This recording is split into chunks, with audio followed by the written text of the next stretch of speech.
I got some breaking news, mate. What? Man United sack manager Ten Hag. Ah! No, it's over.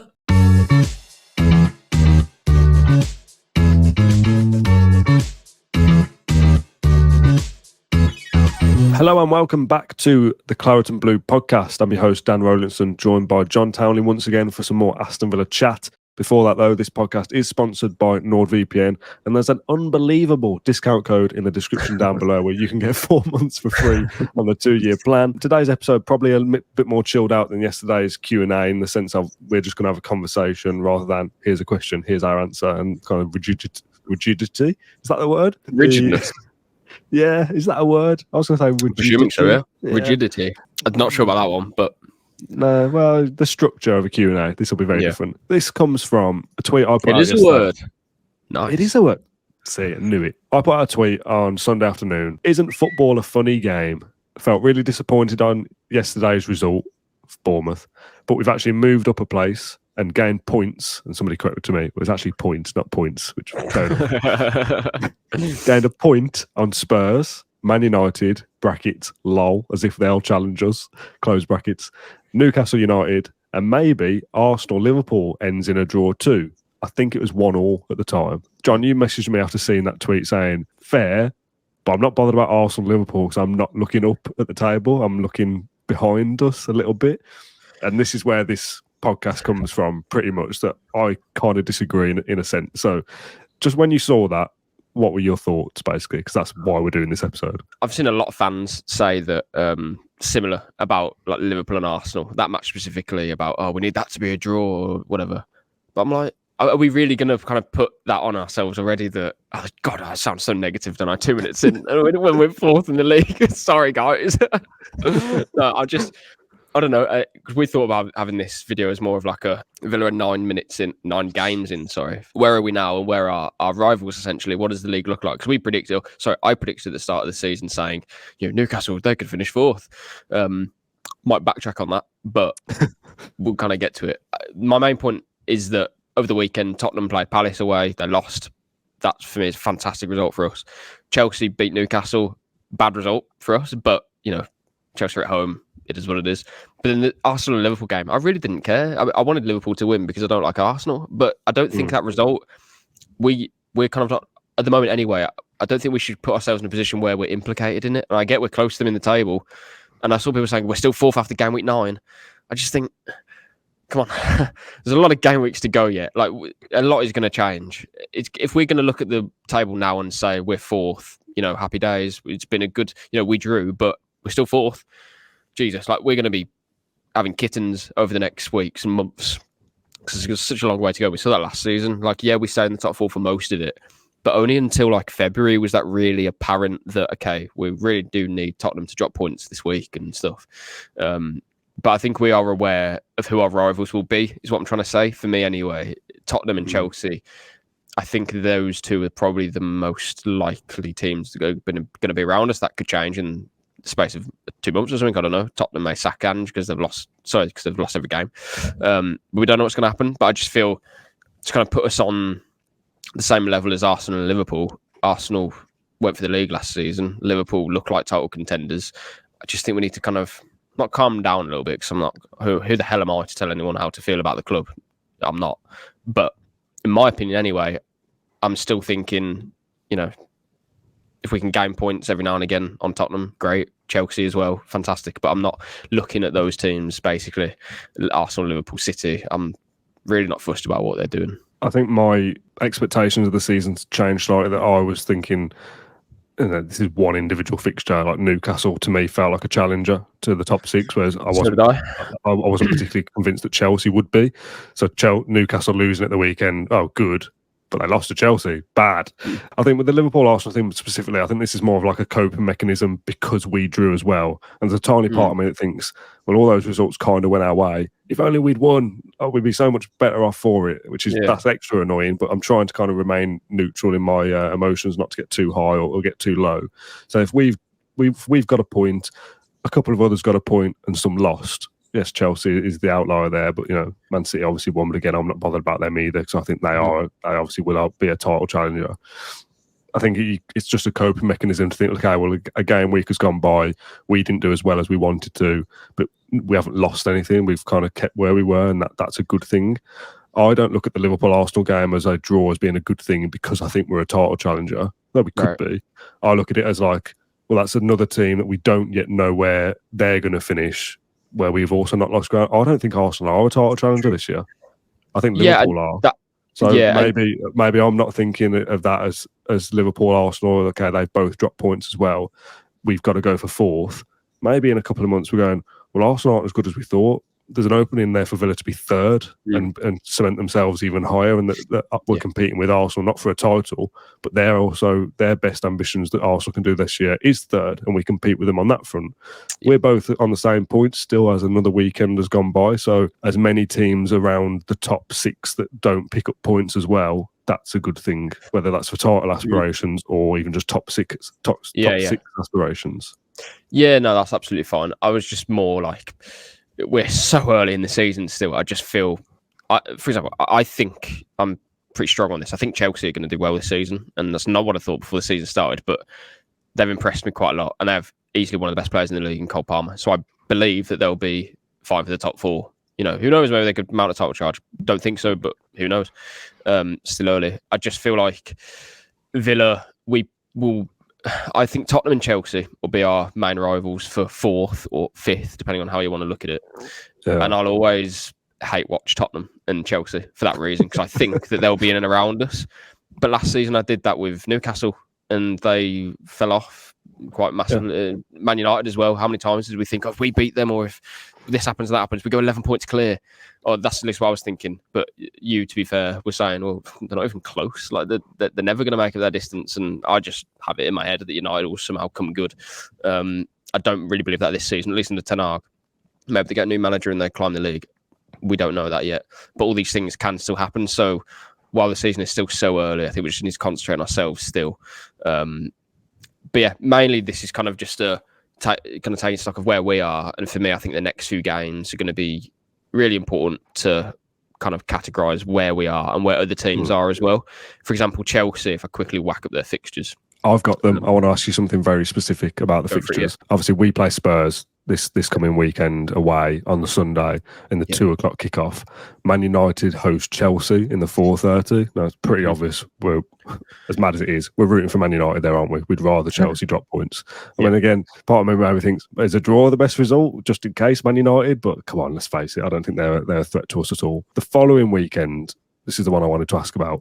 Villa play Liverpool away, our second difficult game in 2 for the Saturday tea time game, or the Saturday night time game, I should say. On the Sunday, Chelsea host Arsenal. What result would you want from that? Not a Chelsea win.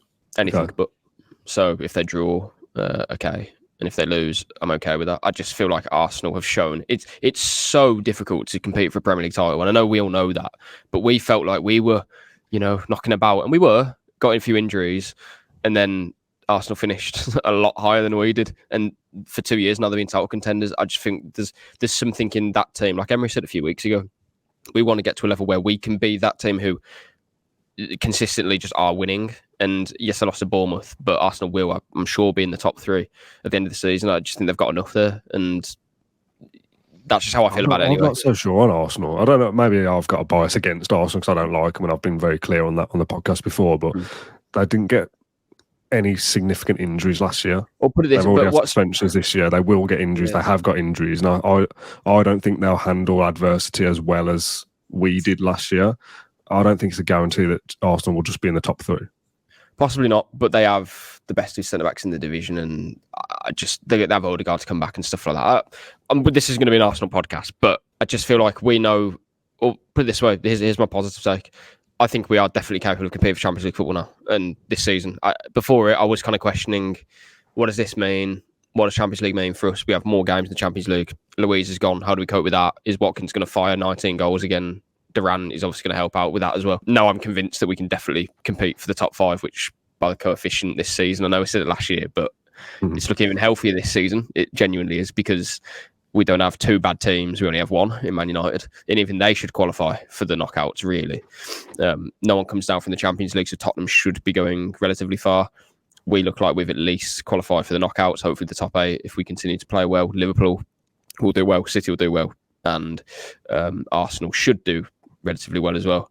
Chelsea will hopefully go very far in the Conference League and probably win the thing. If they don't, something's gone badly wrong because they haven't even included some of their players in that competition. They're still walking at the moment. With all that being said, 5th place, I think, very likely be a Champions League space. So yeah, for me, finishing, if you told me now you're finishing above one of Tottenham and Chelsea, I think there's a very high probability that we have Champions League. Let's just focus in on Villa's next 2 then. And this is kind of a retrospective. What have we done so far? And I don't mean that to kind of break down all of our fixtures. Obviously, we've just done the Q&A where we spoke a lot about Villa so far and their style of play and whatnot. So if you somehow missed the Q&A yesterday, go back and have a listen to that as well. 2 big away games, Spurs on the Sunday, Liverpool on the following Saturday, with a trip away to Brugge in the middle of those as well. Probably one of Villa's most difficult weeks in recent seasons.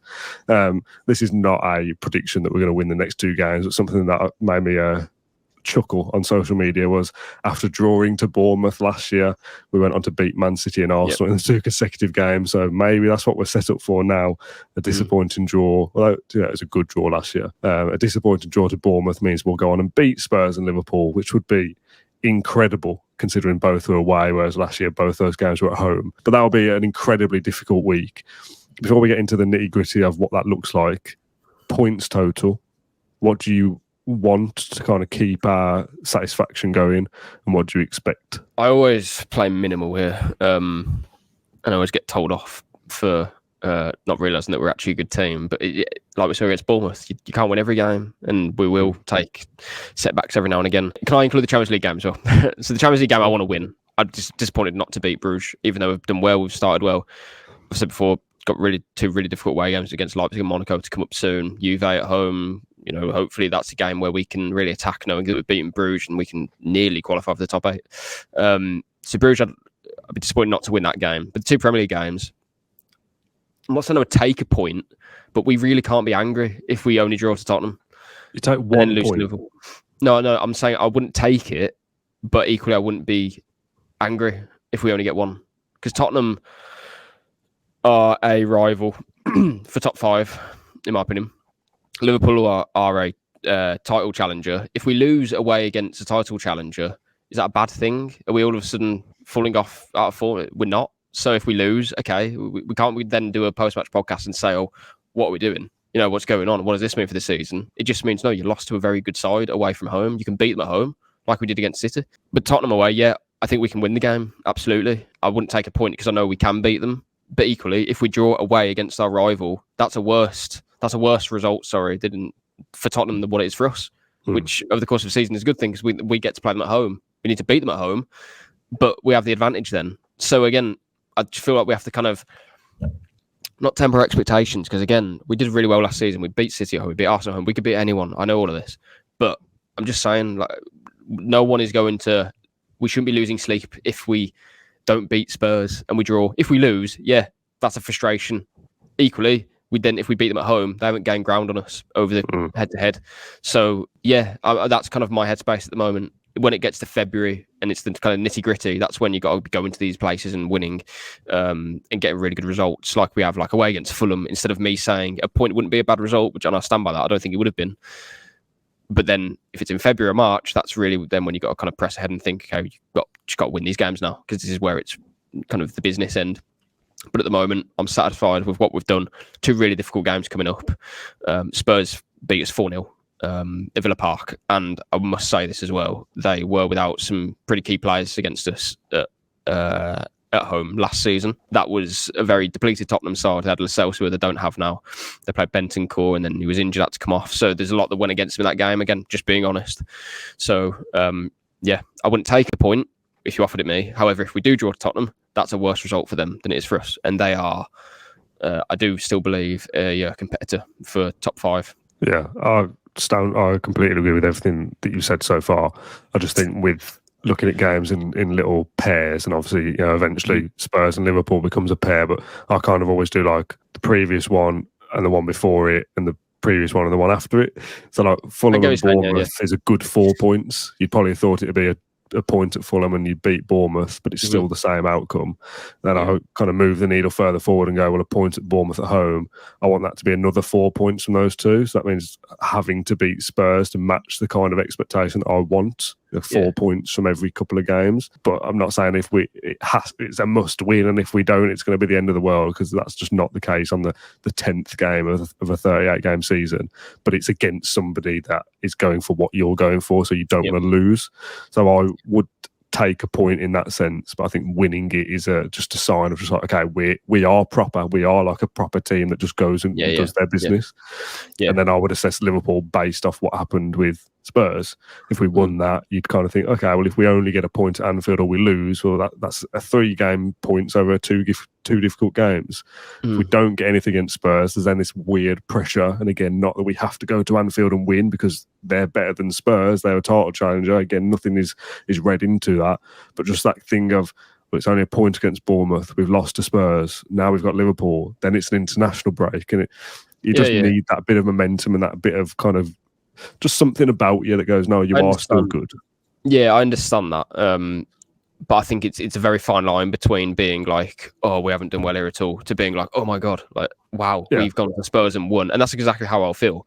But the way you're saying that, Dan, is like, if we don't win in our next 2, which again is reasonable to suggest that we might not, because Spurs finished behind us by a point last season, beat us 4-0, and again at home had injuries and whatever. And then Liverpool are title chasers, and we're playing at Anfield. They rarely ever lose at Anfield. Yes, I know they lost to Forest, but that's once in every year they seem to lose at home. But if we don't win in our next 2, then you've got your Palace at home, Brentford at home, Southampton at home.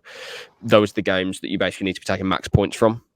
That's how we're going to get top 4 again for me. It's, yes, we've slipped up against Bournemouth, but then it's rectifying that. That'll happen over the course of the season. Like I said, I've written this podcast all of the last one. You're going to drop points against teams you'd expect to in infuriating ways as well. But I think we'll be fine this year. I think we'll be finishing in the top 5, and hopefully that's coefficient for us if we are 5th. If not, if we're 4th, then we don't want a coefficient, because that helps another team. But yeah, that's kind of where I am. I just feel like we don't want to put too much expectation on ourselves to think, oh, if we don't beat Spurs, we're going to have to get something in Liverpool. When that, for me, is not the case at all. If we don't beat Spurs and don't beat Liverpool and then beat Palace, we'll probably remain 5th or 4th, depending on what Chelsea do. Yeah. So that's okay. And then you go into 2 home games. Like, I just feel, for example, if we beat Spurs and get a point at Liverpool and then beat Palace and then beat Brentford and then get something at Chelsea and then that's kind of like a dream situation for me. And all of a sudden we're like 3rd. Like, we don't have to be in 3rd. Yeah, well, we don't have to be there. Like, yeah, we do want to be there, but that's kind of going above and beyond.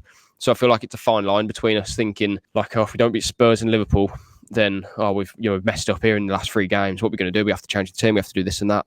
If you take every game as singular, I think some fans probably, or a lot of fans probably, would take a point away against Spurs before the season even started. Away against Liverpool, we all know that's a difficult game.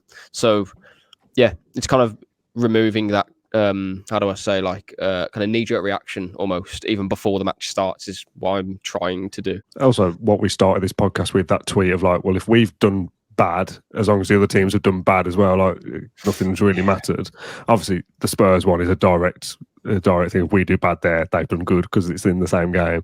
But if we lose to Spurs, but then also Man United beat Chelsea, then the following week we lose to Liverpool, but Spurs lose at home to Ipswich, which feels unlikely, but you never know. And Chelsea lost at home to Arsenal in that same run of fixtures. You go, well, okay, well, we've not done anything, but neither have they, so it doesn't really matter. But you just want to see Villa doing what they do, and you hope they can get something.